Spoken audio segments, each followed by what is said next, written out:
And joining us right now, KT McFarland, Fox News national security analyst. Follow her on Twitter at KT McFarland. That's with a D at the end. Okay, KT, we're looking at a showdown now, suddenly, in the Middle East between the U.S. Navy, a couple of carriers heading out to intercept or at least show some presence there against the Iranian Navy. What do you make of this, and is this a dangerous situation? It is so dangerous that I'm getting out of town. No, I'm just kidding. It's a showdown, and the question is who's going to blink first. Now, let's just set the stage here. President Obama is fighting with Iran, on Iran's side, in Iraq. Now, he's fighting against Iran in Yemen. He's promising Iran a $50 billion signing bonus for a deal which is unverifiable and unenforceable and will thus allow Iran to get nukes. Now, on top of this, you've got Iranian ships that are resupplying the rebels in Yemen, so in other words, Iranian warships, U.S. warships saying you can't do that, and they're headed for a showdown. Now, in the past, every time the president's put a red line on the ground, or in this case in the sea, he's blinked. So the Iranians have to be counting on the fact that if it comes to it, the president's going to turn around the American warships. It's not going to stop the Iranian warships from going into Yemen, supplying their allies, and then ultimately the next step in Iran's ambitions is to move on Saudi Arabia. So, yeah, they're headed for a showdown. And the Iranians, if I were the Iranians, I would look at this and say, the president, he's going to blink. Well, it would seem that they already have. I'm reading State Department spokeswoman Marie Harf, who says yesterday that the ships were, quote, only there to ensure the shipping lanes remain open and safe, and, quote, not to do anything in terms of those Iranian ships. Right. If I'm the Iranians, I say, so what? I don't care if you got an aircraft carrier there. I'm going on to Yemen. That's right. I'm going to deliver my weapons.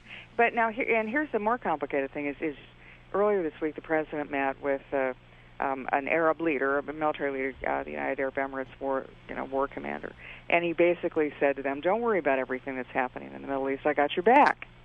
Well, if you're a rich Saudi or a rich Arab.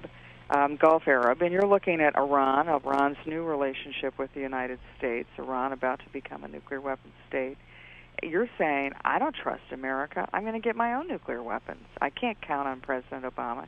And if President Obama blinks, if he doesn't stop the Iranian warships this week, then you've got that confirmed. Then you're thinking, well, wait a minute. He said he's going to do this red line, that red line. He never enforces the red lines. I'm not going to believe him when he says he's got our back. Yeah. So we're going to get our own nuclear weapons. So you could, in a very short period of time, have a nuclear arms race in a part of the world which is, as we have seen in the last couple of years, extremely unstable. You know, if I were the commander of the USS Theodore Roosevelt battle group, I would be very concerned about what my role really was there. Is it my job to do something? And what happens if they engage with me?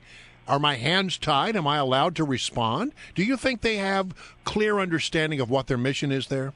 Well, they have clear rules of engagement. In the United States Navy, trains and trains and trains about at what point do they take action. But this is a different sort of condition because what is the mission? What is the goal, to stop the Iranian ships from landing in Yemeni ports, or is the goal to just watch them as they land and offload military equipment? Well, what good does that do?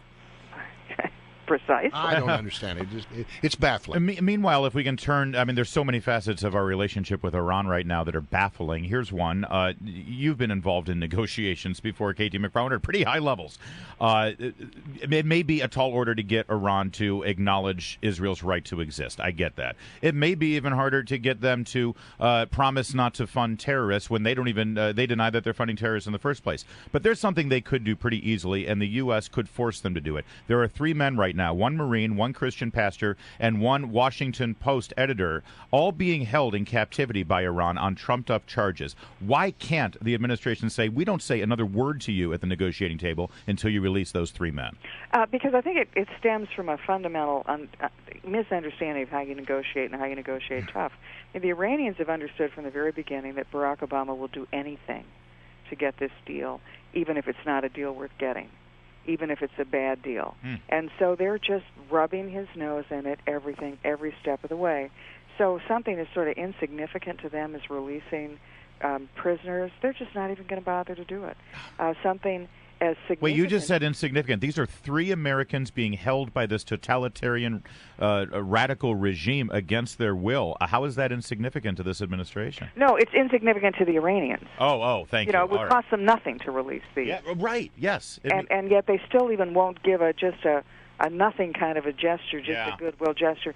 They know where they've got this president. They've got him right where they want him. And they know that he's going to come to them on his hands and knees begging for a deal. And so that's why, I mean, I wouldn't be surprised if they renegotiate this deal 5 times before it's finally finished. And you know, the fact that the president comes out and says, well, we're going to roll back the Iranian program, we're going to do this, we're going to do that, and then the Iranians say, no, not a chance. Not a chance. You know, you mentioned early on in the interview that sometimes we are on the Iranian side and sometimes we're against the Iranians, depending on where we are in the region. Is that a sign of a sort of a scattershot, unfocused policy, or is it just the complexity of the region that requires this? Well, the region's awfully complex. I get that, but you know, the State Department spokesman. I've watched her in interviews with some of my colleagues at Fox News, some of the Fox News anchors who try to ask her this question, and she keeps coming back at it. Well, you don't understand. It's so much more complicated than you've made it sound. As if you guys aren't really smart, like we're smart here in the Obama. Oh yeah, they think they know everything. They know everything, but it does look like a scattershot, and it does look. I mean, the problem is that the president keeps saying it's either my way, whatever my way is, or it's war.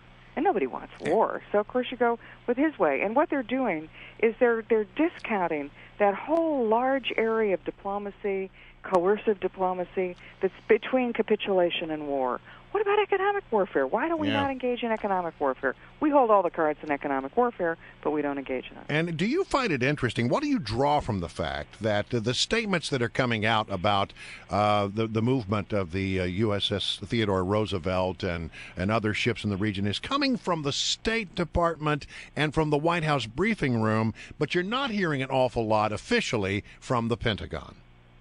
Well, the question is who's calling the shots? Is it the White House? Is it the State Department? Is it the Pentagon? Or is it nobody? KT McFarland, always good to have you. Thanks for joining us. She is the Fox News national security analyst, and you can follow her on Twitter at KT McFarland.